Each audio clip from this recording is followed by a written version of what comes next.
जय श्री कृष्णा, जय श्री राम, जय गौ माता, जय राधे श्याम। और आप सब कैसे हैं?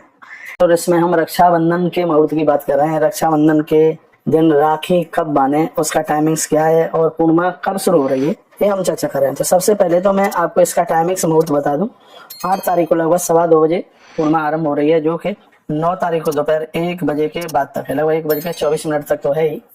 तो मैं कहूँगा 8 तारीख को भद्रा आरंभ हो रही है और भगवान की कृपा ये है कि 9 तारीख की भोर में 2 बजे भद्रा समाप्त हो जाएगी।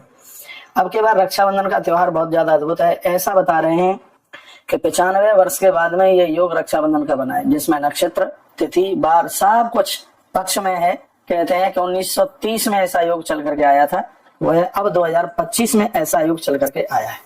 तो अब के बार की रक्षाबंधन बड़ी अद्भुत है। तो मैं कहूंगा सूर्य निकलने के तत्पश्चात और आप दोपहर 1:24 तक आप अपने भाई की कलाई के हाथ पर राखी बांधिएगा। ये वीडियो थोड़ी बड़ी होगी क्योंकि इसमें बहुत सी कुछ विशेष बातें हैं, तो उन बातों को भी आप सुनेंगे। इसमें तो मैं आपको ये निवेदन कर रहा हूँ। बहुत लोग ऐसा कह रहे हैं कि 8 तारीख की शाम को 3 बजे के बाद में राखी बंधेगी। बिल्कुल नहीं, कोई मतलब ही नहीं है। 8 तारीख को तो पूर्णिमा है ही नहीं।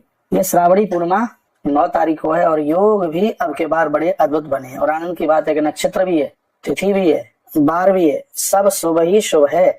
तो अब के बार की रक्षाबंधन का जो त्योहार जो बहुत ज्यादा खुशियों को देने वाला है, तो इसलिए आप बड़े आनंद पूर्वक इस राखी के त्योहार को आप मनाइए।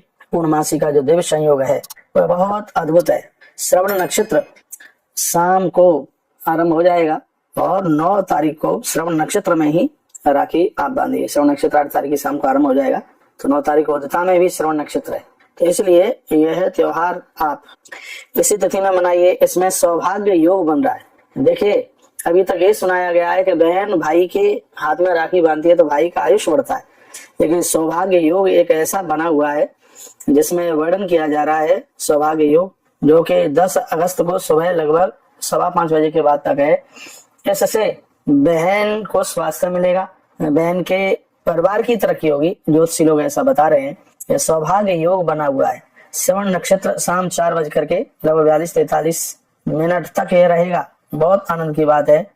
तो आप राखी भाई के हाथ पर दोपहर तक 1:23-24 तक आप बांध लीजिएगा, क्योंकि उस समय पूरी पूर्णिमा है। इसलिए नक्षत्र तो शाम तक है, तो किसी कारणवश आप चूक भी जाते हैं तो भी 4 बज के कुछ मिनट तक आप राखी इसलिए बांध सकते हैं क्योंकि श्रवण नक्षत्र उस समय तक है। इसलिए 9 तारीख को भद्रा वगैरह बिल्कुल भी कुछ भी नहीं है। आप अपने भाई के हाथ पर राखी बांधिएगा। अगली वीडियो में हम यह निवेदन करेंगे कि राखी बांधते समय भाई का मुंह किधर हो और बहन का मुंह किधर हो, वो भी सुन लीजिए। रक्षाबंधन विधानम च किंचित कथय केशव। कहते हैं कि भविष्य पुराण के अंतर्गत राजा युधिष्ठिर ने भगवान श्री कृष्ण को रक्षाबंधन के बारे में पूछा। श्रावणी पूर्णमास्याम रक्षाबंधनम तचोक्तम हेमाद्रु भविष्य पुराणे। तो इसकी चर्चा है वो भविष्य पुराण में की गई है। अगली वीडियो भी बहुत अद्भुत है। इसमें तो मैंने आपको मुहूर्त बता दिया है। 9 तारीख को सूर्य निकलने के तत्पश्चात और दोपहर 1:23-24 तक राखी बांधने का अद्भुत मुहूर्त है। और ये मुहूर्त चूक भी जाते हैं तो 4:41-42 तक का मुहूर्त है, क्योंकि उसमें श्रवण नक्षत्र है। इतने बजे तक आप राखी बांध सकते हैं। बहुत बहुत धन्यवाद है। वीडियो आपने पूरा सुना है।